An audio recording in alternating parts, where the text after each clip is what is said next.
1284. Matthew was exhausted, but he gripped his prize close, holding the precious cargo as near to his heart as he could. It was but a single straw basket, filled with extremely high-quality iron ore. As he almost sprinted through the quickly darkening evening, he gave thanks to both God and to his foreman. His family had worked in this mine for 5 generations, and the foreman had allowed him this one boon in exchange for a cut to his wages until the cost was repaid. Iron for his son, Joshua. His son had been apprenticed to the local blacksmith for years, and the time for his final certification was rapidly approaching. Old man Jacob had been an army bladesmith before he retired due to injury, choosing their small village for the quality iron ore it produced. He was hard to please, and more than once Joshua had come home with bruises and injuries from being overworked. Joshua wanted more than our village life though, maybe too much, truth be told, and had put up with the beatings and injuries so he could find work in the nearby town and live a better life as a craftsman. Matthew supported his son in this and worked hard to ensure that Joshua could read, never had to worry about being fed and clothed, and always had a kind ear to return home to. It was hard work, and he had to give up many comforts, but after the death of his daughter to wasting sickness, he had promised Joshua a better life for his own children, and was determined to do that, no matter what. The weeks passed and Joshua grew nervous. His 7 years was up over a month ago, and still his master had not allowed him to take his final exam. He just sat there watching the younger man as he worked, barely speaking. Joshua wasn't even sure he was awake half the time. Finally, a full 6 months after his term should have been up, Jacob took him aside. He was told the certification would be tomorrow, and he would be making a sword. Joshua spent the night barely able to sleep. He'd not made a proper sword before, and had only observed as his master make them. The next day Joshua brought forth the iron his father had mined with his own hands, and slowly, over the course of many hours, purified it first into a steel bar, then moulding and stretching the bar into a sword. He wasn't the smartest, or the strongest, but Joshua was sharp of eye and keen of memory. He had remembered well how his master had forged the blades, and copied the old man's technique stroke for a carefully measured stroke. Finally, after almost a full day of work, it was complete. It was a simple but sturdy blade. Quite a long time had been spent treating it with heat to ensure it would be durable and strong.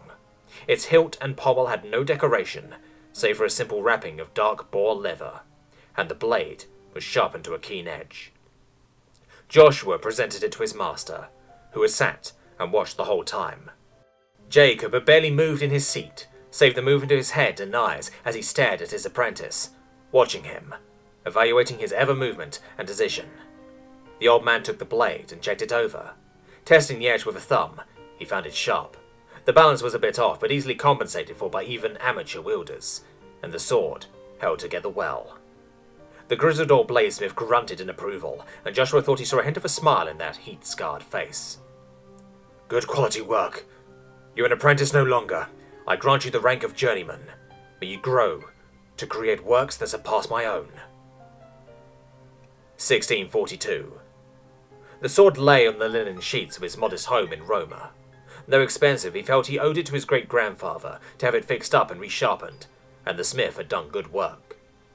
Family law had said his ancestor made this sword, and it was treasured by the family as an heirloom, even though it was no longer used to defend the life of the wielder. But what lives it had seen! What lives it had taken! Bartolomeo sat in a wooden chair nearby, admiring it. His family had so many stories about this simple and unadorned blade. It had seen much use in many conflicts, from open wars to peasant revolts. So many of the great historical battles from the last few centuries had this blade as a witness. He sat there looking over his latest manuscript, a poem about his great-grandfather's deeds in the Dutch War for Independence, though it still raged on far to the north.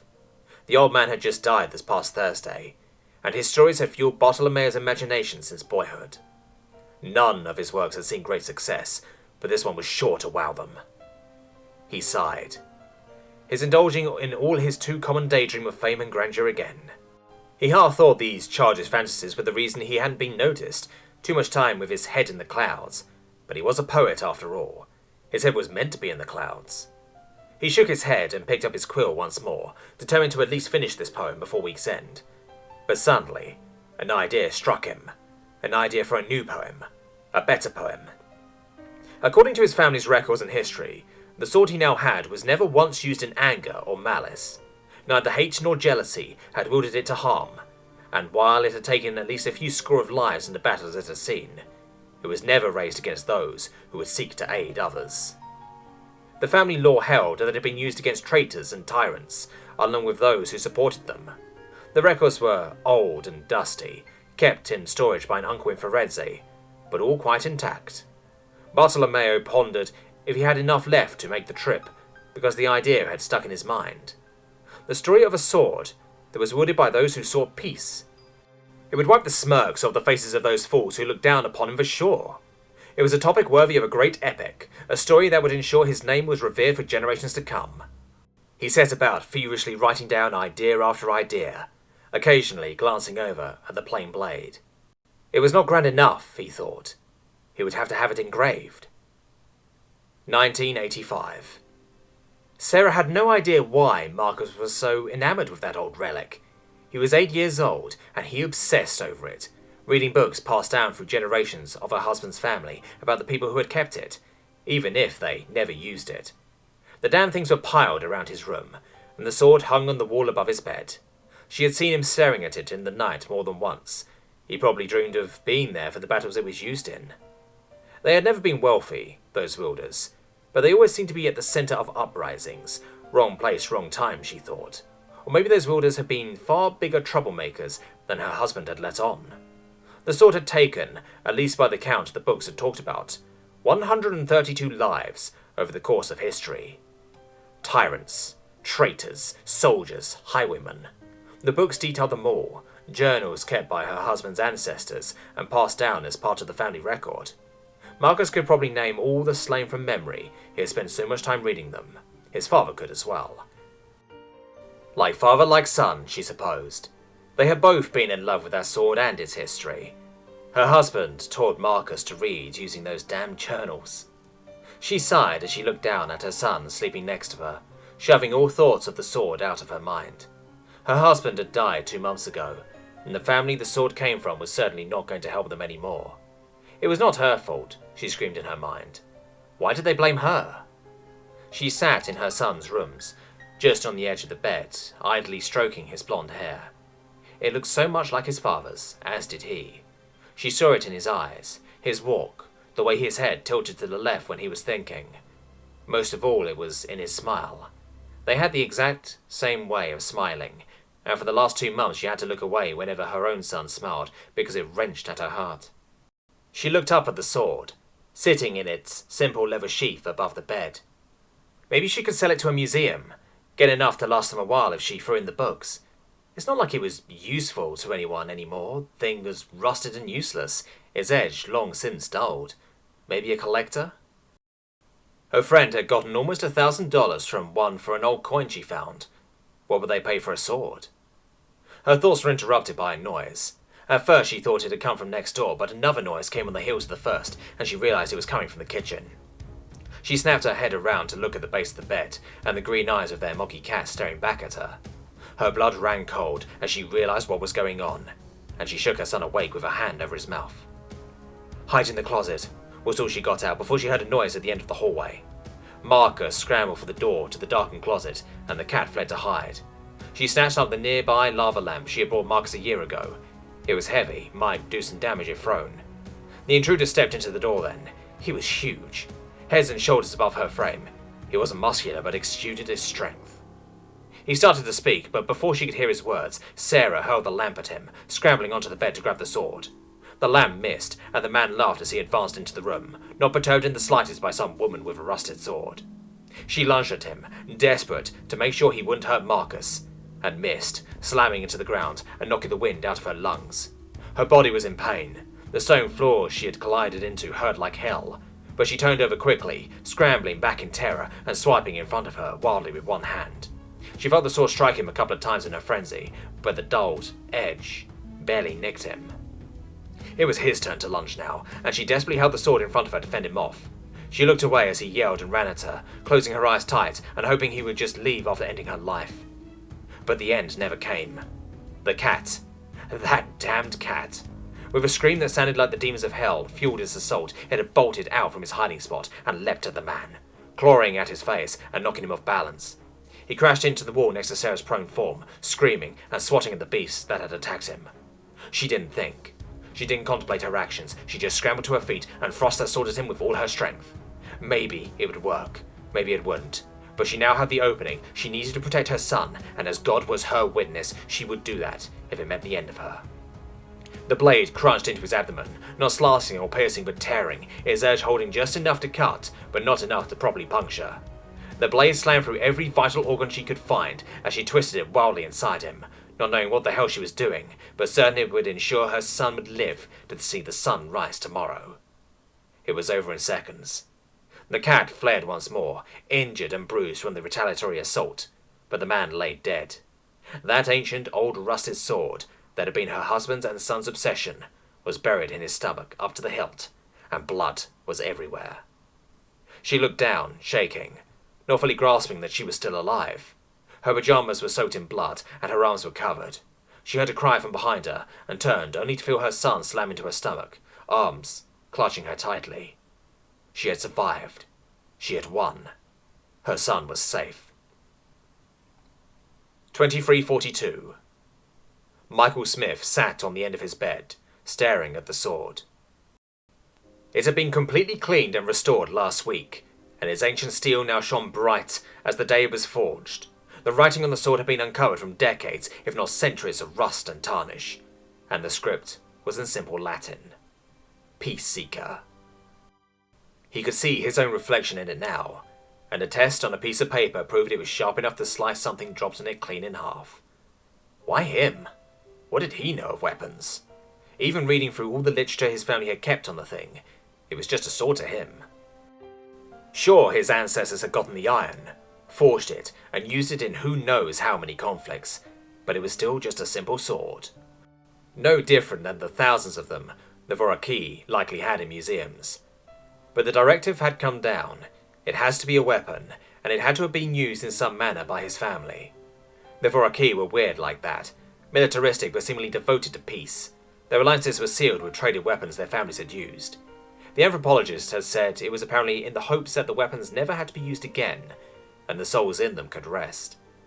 Michael shook his head, and placed the sword in its case. It was a simple idea, sword in a lined case, with the sheath alongside it, but the blade bare so the inscription could be read, and a datapad full of all the journals, poems and history his family had kept for the last 1,000+ years. It seemed this sword cropped up everywhere, and even his own grandfather claimed to have been carrying it with him when the first contact with the VIKING happened. He prayed it would be enough. For all the history attached to it, the thing was so bland and simple, but it was all he had. It would take him 6 months to get there, and he just hoped the VIKING ambassador wouldn't be too offended. 2343. I give unto you a spear made of bone, vines and wood. After being shot down over Searle Free, my great-great-grandfather used this to hunt game and fend off predators. It saw him through the 6.5 lunar cycles it took for the war to be won and a rescue to be sent. It was forged in desperation and used to survive. May his spirit rest easy with you. The hulking lizard-like alien bowed her head as it offered Michael the spear with both hands. It was simple, made of sharpened bone lashed to a sturdy shaft of hastily carved wood. How it had survived all that use was a mystery to him, and as he took the glass case it had been preserved in, he felt strange. The spear felt heavy, far heavier than it could have been, but suddenly lightened. He bowed in return to cover the look of confusion on his face, and prayed that expression didn't extend to his voice. I thank you for the precious gift. May his spirit rest now. In return I have something for you as well, Ambassador Kayeki. He turned to place the spear and its case on the table next to him, and stepped forward to retrieve the dark wooden case from the table next to him, undoing its latches to reveal the contents to the ambassador. Over 1,000 years ago, my ancestor Matthew made a deal with his employer to be allowed to take high-quality iron ore home. This ore was then used by his son, Joshua, to create this sword. It was created as a test from his master, to create something he had only observed being created, a true test of memory and skill in the face of the unknown. The master was hard to please, but with the iron from his father and the skills he had learned, Joshua earned their approval and went on to become a well-respected bladesmith. For the next 1,000 years, This sword has been passed down from parent to child, each adding to his history, adding to his story and spirit. It has been used to slay tyrants and traitors, to defend the innocent and helpless, and to protect dozens of generations of my family. Each member kept records of their lives with the sword, and eventually one of them gave it a name: Peaceseeker. It has been used to defend children, kill slavers, and protect families. It has seen countless battles and slain almost 150 people. But it has also seen many triumphs and was even present when our people first met, carried by my grandfather. For over 1,000 years it has been kept in my family. The datapad alongside it contains all their records, their history, and lives alongside it. It has lived alongside my family for so long, and I hope that its spirit can find rest with yours.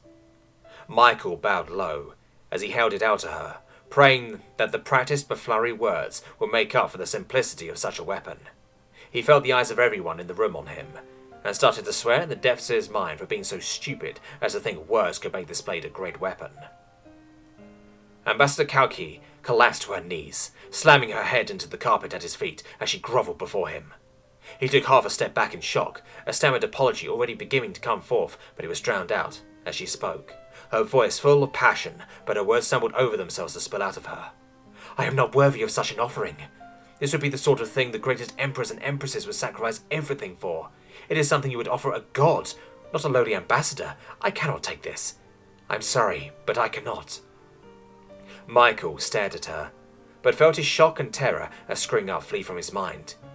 He knelt down in front of her, placing the case holding the blade gently onto the carpet just in front of her.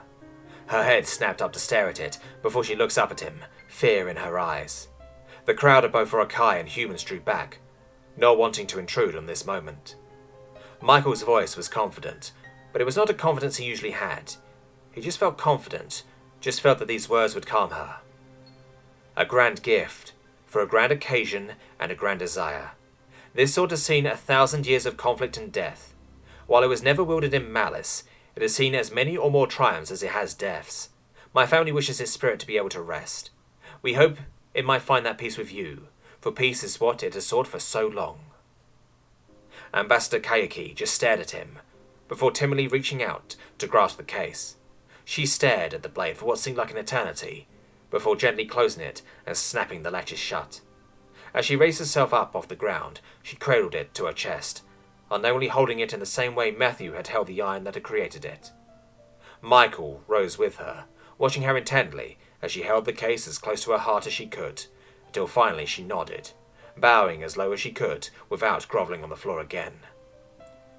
"Michael Smith, know that no matter what happens between our people, no matter what eternity holds, my family will always treasure this blade. You have given us a gift that honours us in a way that we do not have the words to express fully, and we pray that in time we will be worthy of this honour. I thank you, from the bottom of the hundreds of thousands of hearts my family has stretching back into antiquity, and I will work my entire life to ensure this sword's spirit finds peace with us." Michael bowed back, matching her motions. Or he could not know it. His simple blade and flowery speech had ramifications that would last for eons. When the Voraki Empress heard of his deed, she wept, and declared that Voraki and humanity would always be allies. While governments changed, their people took on new ideas, new thoughts, and new concepts. One would remain constant in their minds beyond even the final star giving up his light. And it was of a simple miner named Matthew, and his sincere desire for his son to have a better life.